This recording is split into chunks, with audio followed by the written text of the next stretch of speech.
Olá pessoal, mais uma vez estamos com vocês aqui em mais um EmpreendaCast, um podcast aí desenvolvido pela TOTVS Oeste e pela Uniguaçu, cujo objetivo é trazer pessoas com conhecimento na área de empreendedorismo, na área de gestão, trazer histórias também de crescimento profissional, de crescimento das suas operações, das suas empresas. E o EmpreendaCast ele vai trazendo dicas aí para o ouvinte, né, para conhecer um pouquinho mais de como melhorar suas operações, como ter mais sucesso nos seus empreendimentos, e para aquele que quer conhecer um pouquinho do mundo empreendedor ou que queira criar aí uma nova empresa, né, desenvolver a sua ideia.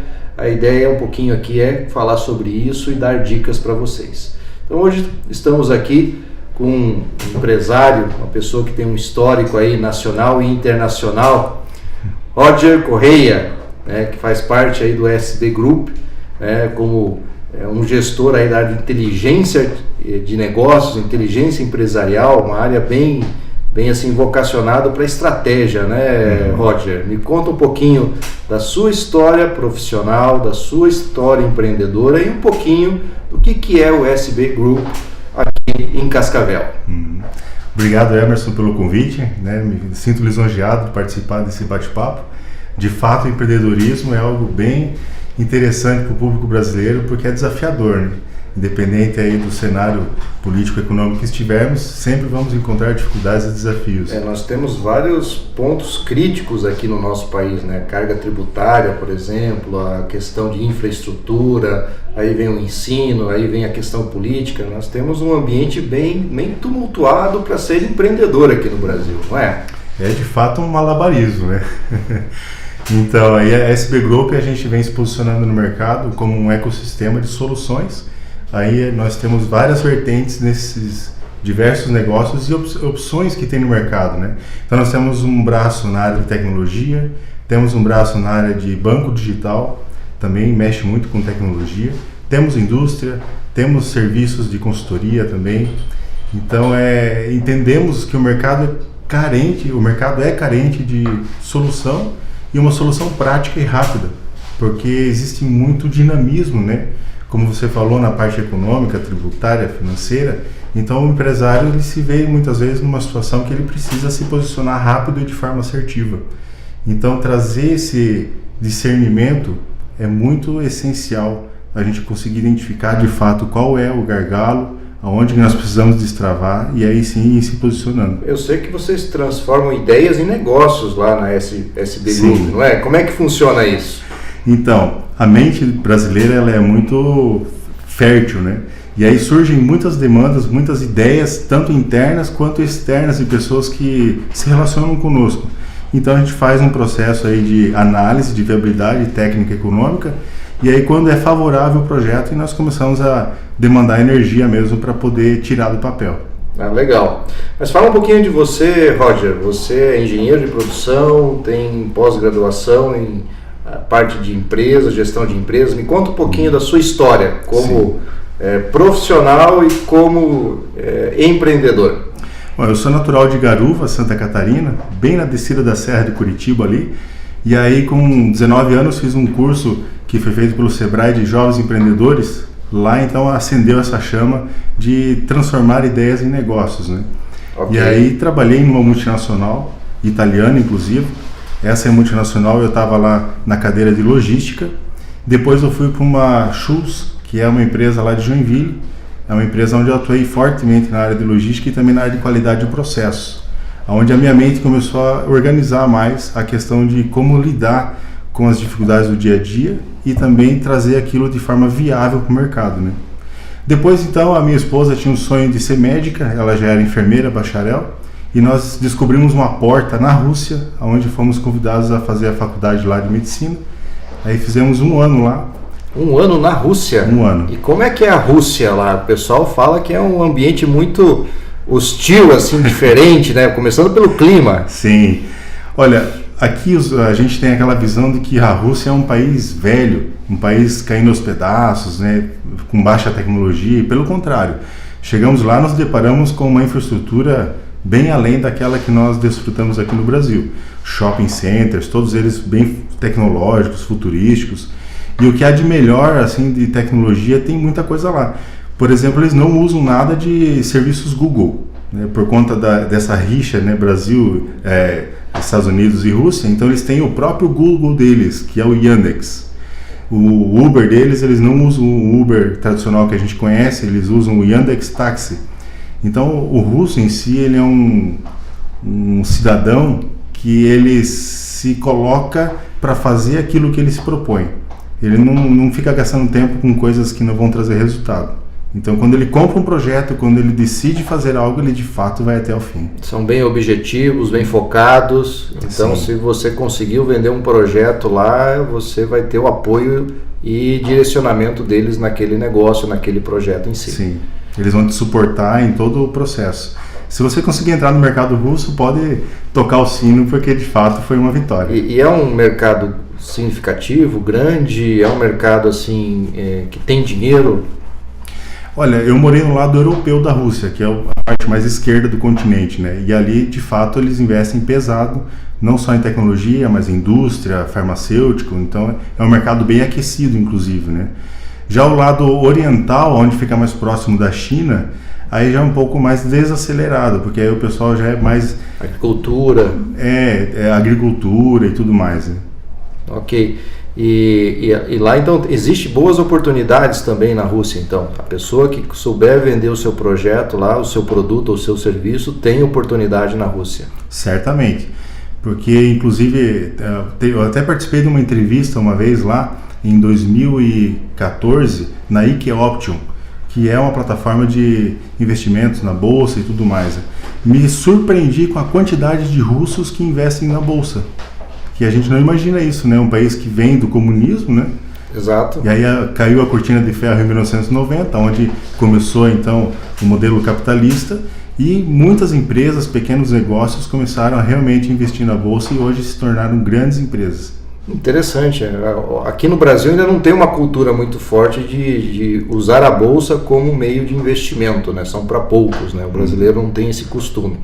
E a Rússia já tem uma cultura em cima disso, já usa muito o conceito bolsa de valores para desenvolver empreendimentos e crescer negócios. É interessante. Então é um país extremamente desenvolvido, podemos dizer assim, em relação ao que nós vemos hoje aqui no Brasil, ou países da América do Sul. Inclusive, falando em cultura, é bem notória a diferença da cultura brasileira em relação à leitura, por exemplo. Você está no metrô, você não vê russo no celular gastando tempo em redes sociais. Eles têm aqueles pocketbooks, que são aqueles livros pequenos de bolso. Em qualquer oportunidade que tem de ociosidade, eles já vão para a leitura, né? Então isso é tanto para a leitura comum do dia a dia, romance e tudo mais, quanto também leituras de conhecimento, para aprofundar os seus conhecimentos nas áreas profissionais e tudo mais. Então, vamos dizer assim, o russo é um profissional estudioso. E ele não se distrai por qualquer coisa. Ele é uma pessoa bem focada naquilo que se propõe a fazer. Interessante. Um ambiente que a gente não tem muito acesso, né? Uma região que a gente não tem muito acesso, a gente geralmente tem certos medos ou certas situações que nos fazem ter algumas ideias equivocadas sobre o país. E pelo que você está contando, existe um desenvolvimento, existe um potencial, é uma questão de oportunidades. É você correr atrás e também ter um mercado para seus produtos e serviços também. Mas joia. Voltando aqui para o Brasil, me fale um pouquinho da sua história. Eu sei que você foi sócio de outras empresas antes de chegar ao SB Group. Me conta um pouquinho dessa tua história empreendedora, Roger. Sim, quando nós retornamos então do país soviético, né, aí voltamos para o Paraguai, ali na fronteira, e aí eu resolvi empreender na área de espetinhos. Né, ali na região de Foz do Iguaçu tem muito turismo e tudo mais. Perfeito. Poucas indústrias, e o meu currículo é todo voltado para negócios, né? Então eu resolvi abrir um food truck lá na fronteira e deu muito certo. Em poucos dias comecei a ter um bom faturamento e tal. Espetinho. Espetinho, assadito. Mas isso mais pro lado do Paraguai ou em Foz mesmo? Lá dentro do Paraguai mesmo. Dentro do Paraguai? Dentro do Paraguai, quilômetro 7. Interessante. Então, observando o mercado, a gente como brasileiro gosta de um bom churrasco. Claro. Comia espetinho por lá, mas era uma carne mais seca, assada demais. Então resolvi fazer o espetinho com carne maturada, né, com tempero um dia antes e tudo mais. Um pouquinho diferente, assim, com um sabor diferente. E emplacou muito no mercado.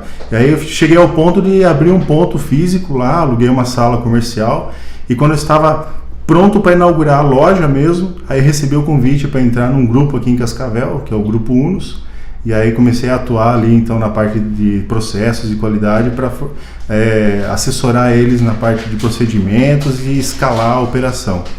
Então nós podemos dizer que o teu mundo empreendedor começou com espetinho. Com espetinho. No Paraguai, quilômetro 7, é isso aí. Cidade Leste. Que interessante, viu? Aqui já tivemos vários empresários com inícios bem diferentes, né? Esses dias atrás eu entrevistei um empresário que começou a sua vida empreendedora vendendo picolé. O outro começou a sua vida empreendedora com mascate. E depois tinha outro também que começou vendendo vela em cemitério. Então, assim, a gente tem a oportunidade, acho que ela existe, ela está presente em qualquer lugar. Cabe, acho que a nós, né, empreendedores, a acreditar nela, focar nela, né, se desenvolver nela e fazer acontecer, né, Roger? Identificar as oportunidades, né, fazer pelo menos um planejamento. O brasileiro não tem costume de planejar, né? Ele vai fazendo e planejando ao mesmo tempo. Mas é importante dar um passo para trás e olhar o cenário, identificar as fraquezas, as forças, e aí sim você entrar no mercado, né? Interessante. E me conta um pouquinho mais aí, você veio trabalhar então aqui para Cascavel, nessa empresa, e como é que surgiu aí essa visão de empreendedor aqui em Cascavel? Então, ali no Grupo Unos, aí eles têm uma pegada de abrir muitos negócios, né? Então eu estava diretamente assessorando eles no planejamento estratégico de cada nova oportunidade que aparecia. Até que em um dado momento, um dos sócios, o Sidney, resolveu abrir um novo grupo empresarial a partir desse. Então hoje nós estamos ali na SP Group e ele tem uma visão de muita expansão, identificar oportunidades assim em pequenas coisas, como você comentou.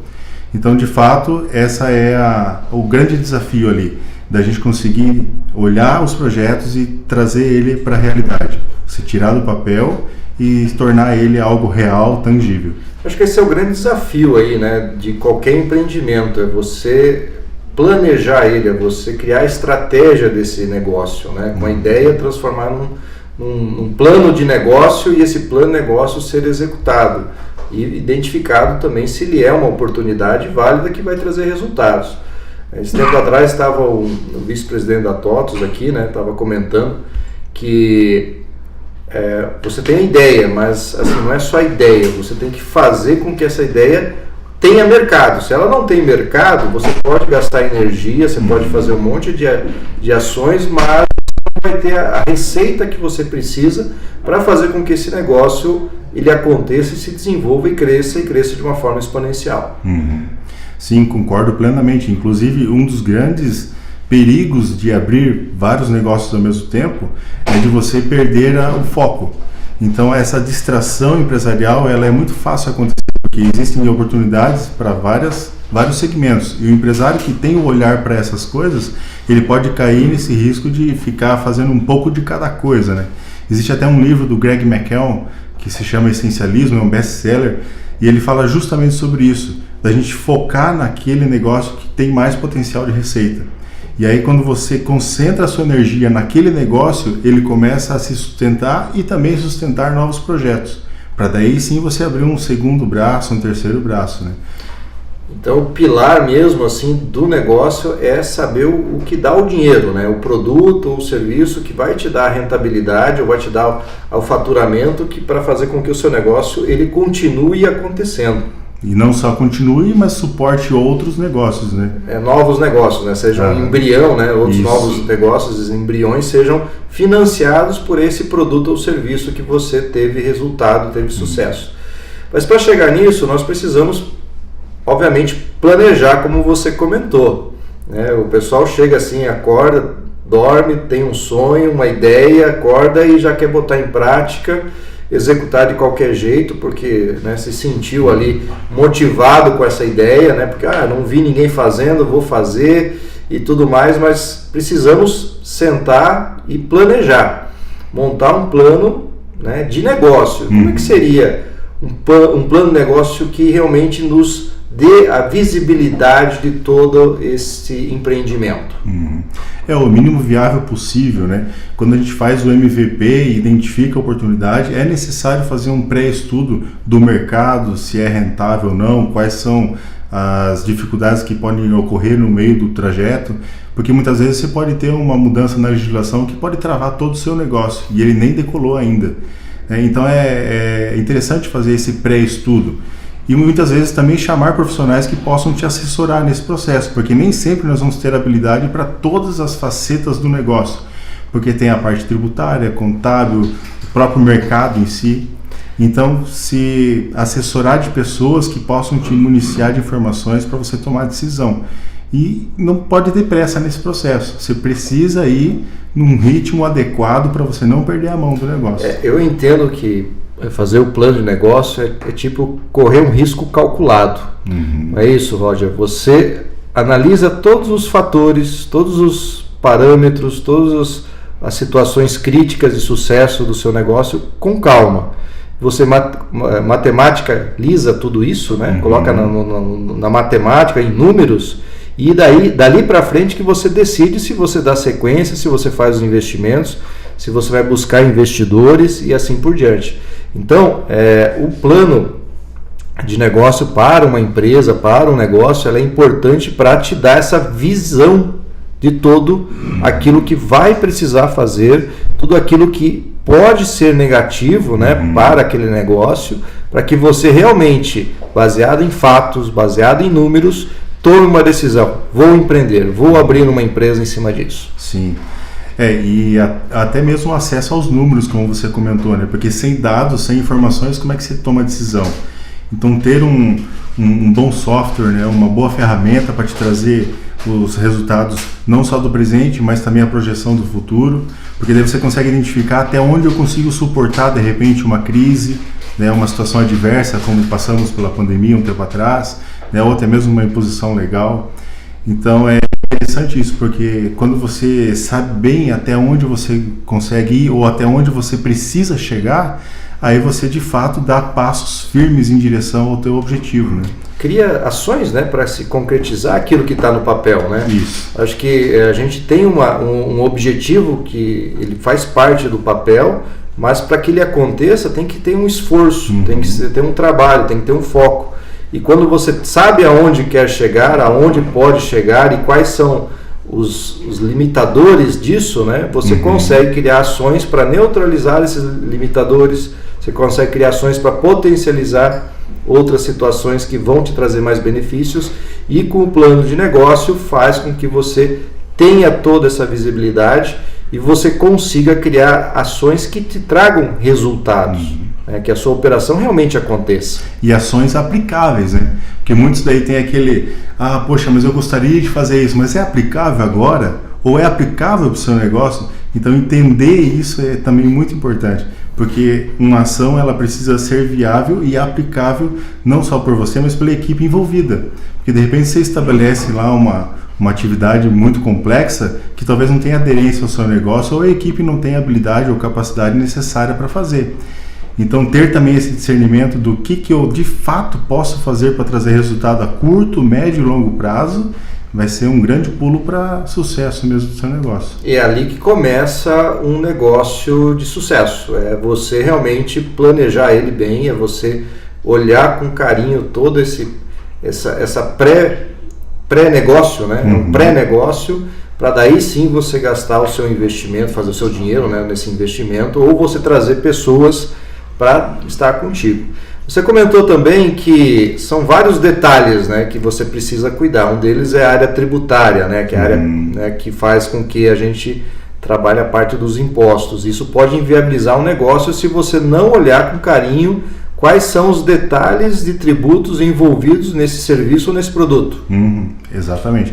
A carga tributária ela pode se tornar um sócio oculto aí se você não fizer a devida escolha no desenvolvimento do negócio, né? Porque você abre o mercado, já imaginou? Entrar no mercado com uma visão de tributação inadequada, e aí quando você está lá já acelerando, de repente vem um ajuste fiscal ou o seu contador te adiciona e diz assim, olha, na verdade nós precisamos fazer um ajuste aqui. e aí você inviabiliza o negócio. Isso pode acontecer assim do dia para a noite. Então fazer esse estudo prévio tributário é uma das primeiras etapas necessárias do planejamento de qualquer negócio. Então se a ideia tem mercado, se o negócio para em pé pagando imposto, aí sim você pode seguir para frente com ações assertivas, baseado no seu plano de negócio. Sim. Então, ouvintes, nós já estamos tendo algumas dicas bem legais aqui enquanto a gente fala sobre preparar o ambiente para um negócio, né? Ter esse plano de negócio bem estruturado, ter uma análise tributária do seu negócio antes mesmo de começar, para ver realmente o que vai sobrar para você e, é claro, saber se tem mercado. E como é que a gente consegue avaliar se uma ideia, que pode ser um produto ou um serviço, tenha mercado? Como é que a gente pode buscar essa informação aí, fazendo pesquisa na internet, buscando alguma entidade que tenha essas informações estatísticas? Como é que vocês fazem, Roger? Olha, quando é um negócio que já existe alguém desfrutando ou explorando esse mercado, o primeiro passo é olhar para o seu concorrente, para ver como é que ele se posiciona, como é que está o faturamento dele, se tem balanço aberto ou não, disponível ao público. Agora, quando é um mercado inovador, que você está entrando em algo que não tem ninguém ainda explorando, aí de fato você precisa primeiro fazer uma pesquisa, né, uma entrevista com os possíveis clientes, sondar, né, a aderência no mercado do seu produto, nem que seja local. De repente, primeiro onde você está estabelecido, que daí você tem mais domínio sobre a aplicação e até o resultado, né, das amostras que vierem. Para daí sim você fazer um piloto numa região controlada, onde você tem domínio, e aí sim expandindo, eles dizem até em efeito caracol, né? Você vai aumentando as fronteiras à medida que você vai... O raio de atuação vai aumentando aos pouquinhos. Então você começa com uma ação piloto, que o pessoal fala, um test drive em cima de um determinado produto em uma determinada região, né? E depois, isso dando certo, você vai ampliando o raio de abrangência. Então, eu quero produzir um produto. Aonde vai estar os compradores? Onde é o maior potencial desses compradores? É na região X.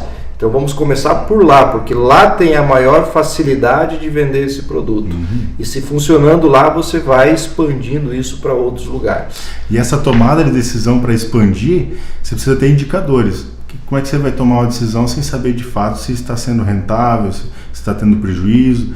Então estabeleça indicadores para o seu negócio, para que você possa olhar e falar, bom, a hora que eu ultrapassar esse ponto é um sinal verde para mim que eu posso avançar. Agora não, se eu não estou atingindo essa meta, aí é melhor tirar o pé, desacelerar, rever o plano e aí sim recomeçar.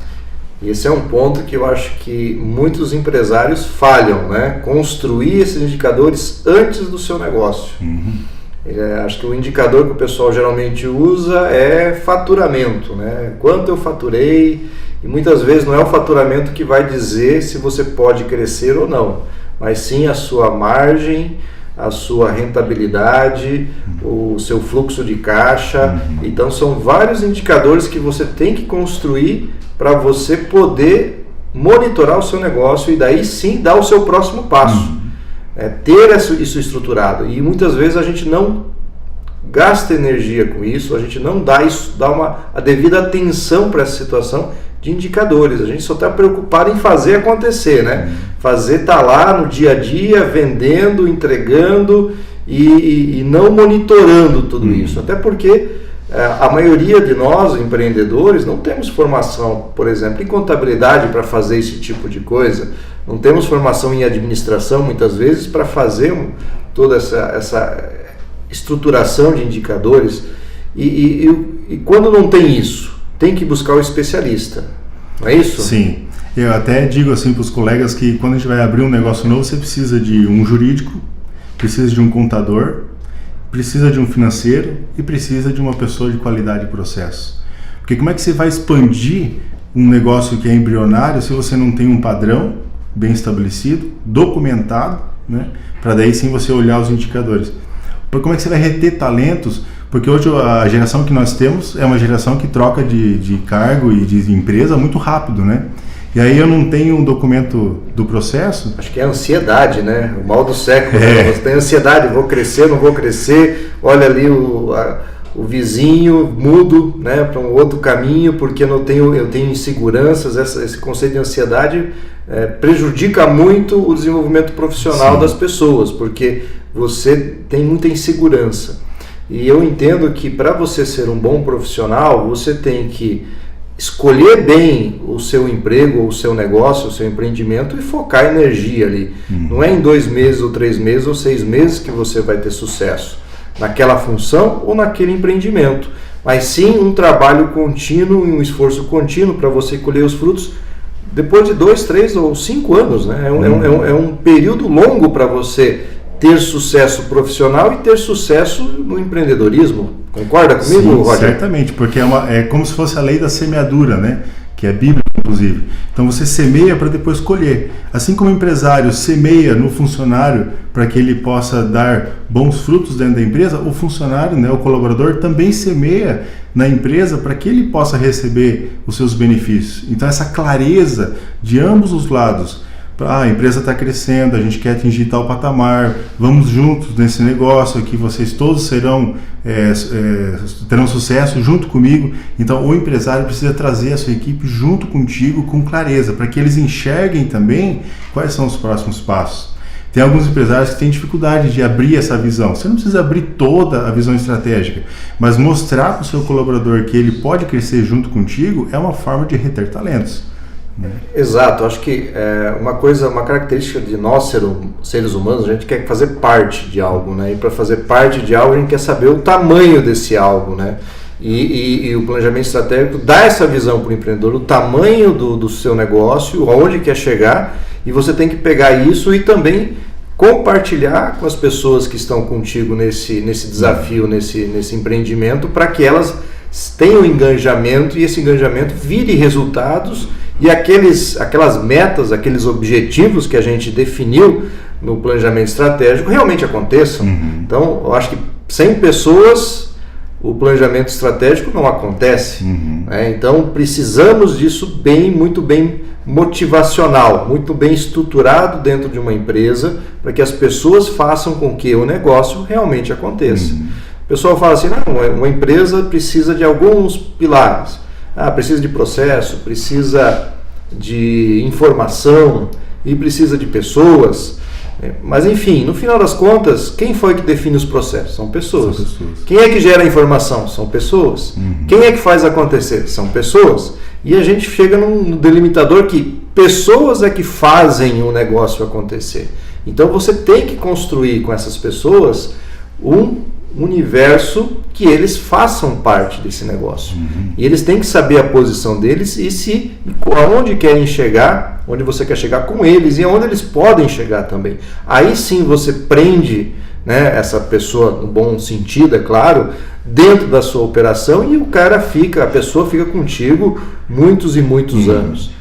Eu tenho exemplos, por exemplo, na minha empresa, que tem pessoas que quando eu entrei na empresa que eu estão comigo até hoje. Por quê? Porque foi criado todo esse ambiente, a pessoa se sentiu como parte, né, de todo o negócio, se motivou e gerou engajamento para fazer com que as coisas acontecessem devido a toda essa percepção que a operação faz parte dele, ele faz parte da operação e todo mundo trabalha em conjunto. E eles continuam contigo até mesmo nos momentos difíceis, né? Exato, né? Imagina uma pandemia, né? Que todo mundo falou, será que eu vou ter emprego no dia seguinte, né? Será que vai ter cortes na minha operação? E o planejamento estratégico te dá toda uma visão que você começa a trabalhar a sua operação quando isso acontece de uma forma que você crie plano A, plano B, plano C, e quando acontece uma situação ruim, você muda o plano. E você não precisa mandar pessoas embora, por exemplo, você consegue estruturar novos objetivos de uma maneira rápida e fácil e engajar as pessoas. Essa é uma prática pouco usada, inclusive, porque o planejamento estratégico, muito se fala, vamos fazer o planejamento estratégico de 2025, estamos em agosto, né, setembro, quase no final do ano. Só que lá no meio de 2025, será que em agosto do ano que vem o plano que foi definido hoje ainda é aplicável? Então revisar o planejamento estratégico também é muito importante. Isso pode ser estabelecido uma frequência bimestral ou até mesmo mensal, por que não? Porque Exato. você corrige a rota a tempo dela se distanciar muito, né? Exato. Então, se a sua rota está distanciando demais e você demora 3 meses para corrigir a rota, o caminho de retorno também vai demorar. Claro. Essa é uma época, né, que a gente começa a pensar o ano que vem. Nós lá na empresa, a gente já está, inclusive hoje, né, estamos aqui gravando, mas minha equipe está hoje discutindo aí, revendo o que deu certo, o que deu errado no planejamento desse ano e se organizando para a execução do ano que vem. Nossas metas estão bem estruturadas, estão sendo alcançáveis, e o que falta agora? Nós temos que se preparar para o futuro, né? E tem que começar antes, como você falou, tem que ser algo não imediato, fazer um plano estratégico de 1 semana ou 2 semanas. É um período grande que você tem que estudar, avaliar com calma, com carinho, para daí sim você ter um final nesse plano e daí sim executá-lo. E nós, por exemplo, começamos agora, nós estamos em agosto, né? Definir, por exemplo, quantas pessoas nós vamos contratar, quais são as áreas que a gente vai investir, quais regiões vão ter novos escritórios da operação. Então a gente se prepara, faz um planejamento antes de começar o ano. E contratar pessoas faz parte, porque ela só vai ficar boa essa pessoa se eu contratar em janeiro, o planejamento estratégico diz que eu vou contratar em janeiro, mas ela vai ficar boa, sei lá, em março, abril, maio, depende da pessoa, em junho. Então você tem que contratar antes e preparar ela para que quando comece o próximo ano, o seu novo desafio estratégico, realmente ela esteja apta a desempenhar as suas tarefas e que alcance os objetivos. Porque tem uma curva de aprendizado, né? A pessoa ela leva um tempo para adquirir o DNA da empresa, políticas e valores, cultura e tudo mais. Uma vez eu tive uma experiência, eu liguei para a Apple para resolver uma situação no meu celular, e aí tudo que eu perguntava o atendente me respondia de imediato, assim, como se estivesse na ponta da língua. Aí eu tomei a liberdade e perguntei para ele, viu, como é que é o processo de integração de vocês, né? Porque quando vocês entram na empresa, assim, você falou, ele tinha me dito na ligação que fazia 1 mês e meio que ele estava na empresa. E ele já tinha total domínio sobre todos os assuntos que eu perguntava. Aí ele me explicou que na Apple você entra e passa 1 mês imerso num hotel deles, em São Paulo, fazendo uma imersão em todas as funções e produtos e soluções que eles oferecem, para que quando eles fossem atender o público, eles estivessem totalmente preparados. Ainda assim, eles têm toda uma equipe de suporte, de supervisores e todos mais, mas eles passam por toda essa imersão. Tem muitas empresas hoje em dia que mal e mal fazem integração de RH do colaborador. Você vai receber tal benefício, quando tiver problema você liga aqui e liga lá. Mas se você mergulhar o colaborador na sua cultura, no seu negócio, assim, de fato, quem faz, sai na frente. Porque são as pessoas, voltando a falar, são as pessoas que fazem o negócio acontecer. Então você precisa preparar elas, deixar elas aptas para aquela função. E isso não acontece da noite para o dia. Talvez você pode contratar um profissional que tenha bastante experiência de mercado, né? Tire do concorrente, ou essa pessoa está disponível ali, mas são raras essas situações e também essas pessoas precisam ser preparadas. Não é de uma hora para outra que ele vai saber a sua cultura de negócio, a sua estratégia, os seus produtos e serviços. Ela vai ter que aprender também. Então precisa todo esse preparo. E eu entendo que a jornada do colaborador dentro de uma empresa, ele precisa ser construída lá na definição da função dele, antes dele mesmo ser contratado, porque a definição da função vai deixar claro o que essa pessoa tem que fazer. Quando você tem clareza, você vai trazer os candidatos para conversar e você vai explicar aquela função. Você consegue fazer um pacto com aquela pessoa, a tua função é essa, você está disposto a isso? Se a pessoa dizer que está disposto, já é um caminho andado e bem andado, porque ele acredita naquilo que foi passado para ele. E depois você tem que também prepará-lo com os treinamentos quando ele for entrar dentro dessa operação. E você tem que dar um período aí de adaptação, que hoje é o nosso período de estágio, muitas vezes, dentro das empresas, né? Que a gente tem até isso na nossa lei. Então isso precisa ser bem feito, porque se você contratou bem essa pessoa entende que está apto a fazer aquela função, ou está engajado a fazer aquela atividade, aquela função que foi dada. mais a sua capacitação e a clareza do que ela tem que ter que fazer, e ela se evoluir bem dentro do período de experiência, você tem quase certeza que você vai ter um bom profissional. E aí você precisa cuidar para que esse profissional ele continue contigo o máximo de tempo possível. Porque perder um profissional desse que te dá produtividade é muito ruim para a operação. É como dizem, o combinado não sai caro, né? Então, se você combina bem essas premissas, né, do cargo que a pessoa está assumindo, seja uma promoção interna, né, muitas vezes pode acontecer, ou até mesmo um profissional que está vindo de fora para dentro da sua empresa. Aí ele vai trilhar esse trajeto com segurança, com tranquilidade e clareza, né? E aí ele se sente confiante. E reter esse talento para que ele possa se sentir atraído pela empresa constantemente é um desafio mesmo, porque nós somos assediados, né, por tantas propostas indecentes. Já teve diversos casos de colaboradores que saíram e aí quando estavam já alguns meses na outra operação, desanimados, frustrados, porque de fato não foi feito com clareza a proposta de trabalho do colaborador, e aí acaba às vezes pedindo até o retorno. E por que não, né, as portas abertas para acolher um profissional que se frustrou no mercado, saiu por alguma situação e hoje retorna, né? Então a política de retenção de talentos hoje em dia ela é realmente essencial. Marcos Lemonis até diz, né, aquele empresário americano dos 3 P's, processo, produto e pessoas. Se você tem esses 3 P's bem estabelecidos, as outras coisas da sua organização acabam vindo junto. Se adaptando, né, se encaixando ali no todo o processo, né? Realmente, o sair bem da empresa é outro ponto também da jornada desse colaborador na sua operação. Você tem que fazer um final feliz para as duas partes, porque recontratar essa pessoa sai muito mais barato. Não é? Com certeza. Porque ela já conhece a tua cultura, já sabe os seus costumes, conhece os processos, muitas vezes até ainda conhece as pessoas que estavam na época que ela estava antes. Então, de fato, sai muito mais barato.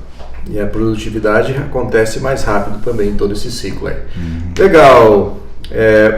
Eu vi também no teu currículo que você trabalhou muito com logística. Em algumas empresas, você acabou de citar uma que uma empresa lá de Santa Catarina, a Schulz, e a mais regalha do Brasil. Ok. Essas empresas, assim, como é que era a logística? Complexa? Difícil? Olha, a logística no Brasil nem sempre é fácil, né? Geralmente é algo complexo, porque a nossa malha de distribuição ela é toda desconectada. Ali até nós estávamos próximos da BR-101, então era fácil de escoar a produção. Mas era sempre desafiador, porque o custo do frete, do transporte, acaba trazendo uma carga muito grande para o preço do produto, né? Então, diminuir o custo do transporte e fazer o transporte quando você faz de forma assertiva é essencial. Porque se você tem um custo alto para fazer uma entrega de um produto tangível e aí você tem que fazer uma devolução, imagina, você praticamente não só extrapola a sua margem de lucro, como você paga, né? Você paga. Né? Então, no Brasil, inclusive, agora recentemente, nós estamos vivendo uma revolução no transporte na parte de e-commerce, né? Então, o Mercado Livre, até outros players do mercado estão aí compartilhando o setor de transporte com seus próprios concorrentes. Então, o camarada que vai na sua porta entregar um produto do Mercado Livre é o mesmo que vai entregar do Amazon, é o mesmo que vai entregar do Magazine Luiza, do Ponto Frio, qualquer outro e-commerce. Então, os empresários precisam se ajudar, deixar as barreiras e as diferenças de lado e se cooperarem mutuamente para reduzir a carga, né, no caso aí da logística. Então esse é um ponto novo que está chegando aí nos últimos dias que nós poderemos inclusive aplicar em outros negócios. Interessante, então agora existe o compartilhamento da logística. Porque nós tivemos um movimento, né, da terceirização um tempo atrás, né? E aí depois muitas empresas acabaram retrocedendo, porque aí a terceirização muitas vezes nem sempre ela é benéfica. Ela talvez se aplica em alguns modelos, mas em outros talvez ela não é aderente. Então, quando você compartilha um setor da sua empresa com outros players de mercado, isso te traz uma agilidade muito grande. Em São Paulo tem casos, por exemplo, que se você comprar até 11 horas da manhã, 2 horas da tarde você já está com o produto em mãos na sua porta de casa. Nossa, isso aí em poucas horas? Em poucas horas. Porque eles identificaram a curva ABC, quais são os produtos que mais têm saída e aí deixar em centros de distribuição de acordo com a geolocalização do público que mais compra. Então, criar uma inteligência logística ali para atender. Por isso que eu estava conversando com um empresário da região de Barracão, que é bem aqui na fronteira com a Argentina e Santa Catarina. Ele me comenta que é mais barato ele mandar os seus produtos para São Paulo e São Paulo voltar para Santa Catarina do que você mandar de Barracão diretamente para Florianópolis, por exemplo, em Santa Catarina. Que seria um trecho bem mais curto, né? Muito mais curto, se você pensar em distância, mas como é que o mais longo é mais barato que o mais curto, né? Isso logisticamente você não consegue assimilar isso, né, na cabeça. Mas é porque é oferta, né? Você tem uma oferta, você tem um compartilhamento, como você falou, de rotas, né? De rotas e de fornecedores, empresas, né? Que vão usar o mesmo caminhão, por exemplo, o mesmo transporte para as mercadorias. Isso se torna mais fácil. Então você tem um caminhão que você tem metade da carga e você precisa ir lá para Florianópolis e você leva um caminhão cheio para São Paulo e você compartilha metade da carga com outra empresa, né? E vai para Florianópolis, obviamente vai ficar mais barato. Sim. Né? Se é um fluxo contrário, né? Que é de volta, né? É um frete de volta. Frete de volta sai mais barato ainda, né? Sim. Porque o cara só quer pagar o custo, né? Da volta, geralmente, ou parte do custo da volta. Então sai realmente mais barato. Por quê? Porque você tem demanda. A região de Barracão não tem tanta demanda assim. Você tem que criar mais demanda para que seja mais viável ir diretamente. Principalmente em próximos da fronteira, né? Como nós também estamos aqui no extremo meio oeste, qualquer coisa que é para vir para a nossa região de Cascavel ou Foz é final de linha. Então o frete geralmente é mais caro, porque aí já não tem tanta demanda para essa região. Se você não se beneficia de um compartilhamento, você vai acabar o molho saindo mais caro que o peixe, como dizem. Então podemos dizer que o compartilhamento entre os próprios concorrentes da logística é um futuro bem próximo nosso, já presente hoje no Brasil, e que o empresário precisa olhar isso como algo diferencial. Esquecer o lado do sentimento, né? Não, eu não vou falar com o meu concorrente, não vou, né, fazer nenhum tipo de aliança com ele, mas na realidade isso é para benefício de todos. A competência está na venda, não está na entrega. Porque o seu produto... Competência fala assim, a competição, né? Porque se você tem um produto que você se garante, o meu produto é bom, ele funciona, vai te trazer estabilidade e tudo mais, independente do segmento. Você convence o cliente pela marca, pela durabilidade, por outras frentes. O frete, claro, influencia na tomada de decisão, certamente. Mas se você tem um produto confiável, que traz realmente uma percepção de valor para o seu cliente, é irrisório.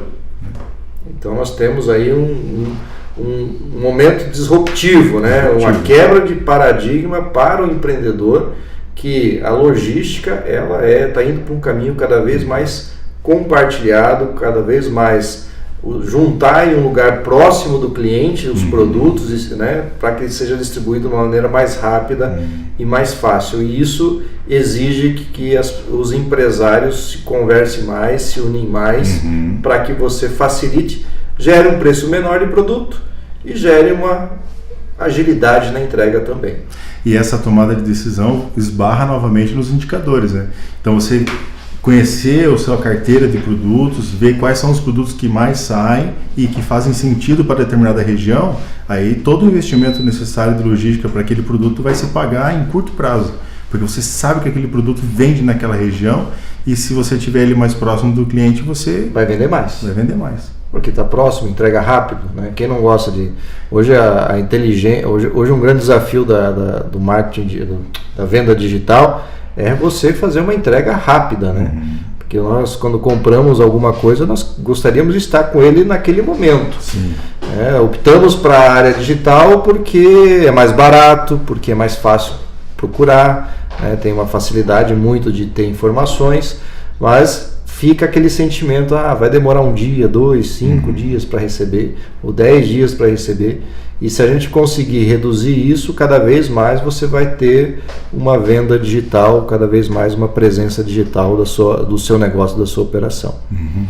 Legal, Jorge. Certamente. Vou te falar uma coisa, é muito assunto para pouco tempo, hein? O cenário brasileiro, ele traz muitas oportunidades para o empresário, né? Aí tem que segurar a ansiedade para não ficar tirando para tudo quanto é lado. Então, escolher as boas oportunidades e gastar energia naquilo que você acredita que de fato vai acontecer. Joia. Roger, para a gente finalizar, a gente vai até tarde aqui falando, financeiro. Né? A área financeira de uma empresa, ela é extremamente crítica, porque se você não cuidar bem disso, se você não tiver uma estratégia que permite você ter o dinheiro no momento certo, você começa a ficar refém de juros, por exemplo, ou de taxas bancárias, e aquela margem que você almejaria não vai ter mais, porque você paga, né, deixa aí uma boa parte disso para a área financeira. Como é que vocês trabalham isso? Como é que vocês gerenciam? Tem fluxo de caixa? Tem gestão de fluxo de caixa? Gestão de pagar, receber? Como é que funciona isso para garantir que não se precise usar muitos recursos financeiros para movimentar a operação? Acho que o financeiro tem que ser para você inovar, para você ampliar a sua operação, não para manter a sua operação funcionando. Concorda comigo? Certamente. O pequeno e o médio empresário talvez tenha mais dificuldade em aplicar alguns princípios que deveriam já estar bem solidificados, como um planejamento orçamentário. Ele não é tão difícil de fazer, pelo contrário, você precisa projetar o seu orçamento de acordo com aquilo que você acredita que vai acontecer. E nesse acreditar, é muito importante colocar um pouco mais de gordura, porque se der certo e se der super certo, você não vai sofrer um aperto de caixa, porque aí você tomar crédito ou então antecipar alguma coisa, o seu lucro pode ir totalmente pelo ralo, né? Então fazer esse planejamento orçamentário é essencial para que você consiga caminhar na medida do seu passo, né? Para que não se antecipe e também não aconteça depois, no devido tempo. E aí esse planejamento ele tem que ser revisado constantemente. Semelhante ao estratégico, o orçamentário é fato. Só que como é que eu tomo decisões de curto prazo num planejamento orçamentário? Você ter os lançamentos bem feitos. Então, uma estrutura de centro de custos para você identificar aonde está indo cada recurso, né, os tipos de despesa que estão sendo feitas, para você olhar o executado e reajustar o próximo mês. Com isso aí você vai ter mais segurança, inclusive, para tomar as decisões. Então realmente planejar todos esses gastos, projetar a sua receita e se preparar para isso. Né? Então acho que ser mais estratégico quanto à área financeira evita você buscar créditos desnecessários para a sua operação, e com isso você tenha a sua margem que você deseja, ou a margem que você simulou no seu plano de negócio ou no seu plano anual de gestão, né? O resultado que você queira ter com essa operação. Eu acredito que é uma das poucas soluções ou ferramentas para você lidar com as instabilidades, porque surpresas e situações adversas acontecem a todo momento, principalmente na área financeira. Sempre vai acontecer uma passagem de última hora, um investimento de última hora, mas quando você tem essa verba separada para imprevistos, você já está identificando que algo pode acontecer nos próximos dias. Projeções. Prever. Você faz as projeções e faz guardar aquele dinheirinho ali para essas situações mais críticas, né? Por exemplo, 13º é algo que você precisa guardar todo mês, porque você vai utilizar esse dinheiro lá no final do ano, não tem como fugir disso. Então tem que ter essa previsão e tem que ter guardar isso daí, e como você tem que guardar também situações de risco, né? Para que você possa, né, ter aquela gordura de usar no momento certo, senão você vai ter que buscar dinheiro por crédito, e dinheiro por crédito hoje, do jeito que está no Brasil, é caro. E aí vamos supor que você tem sucesso no seu plano, e aí o negócio escala mesmo. Quando ele escala, se você não tem definido que quando aumenta o seu faturamento, parte daquilo tem que ser destinado para pessoas, para servidor, para material de escritório, tudo aumenta junto.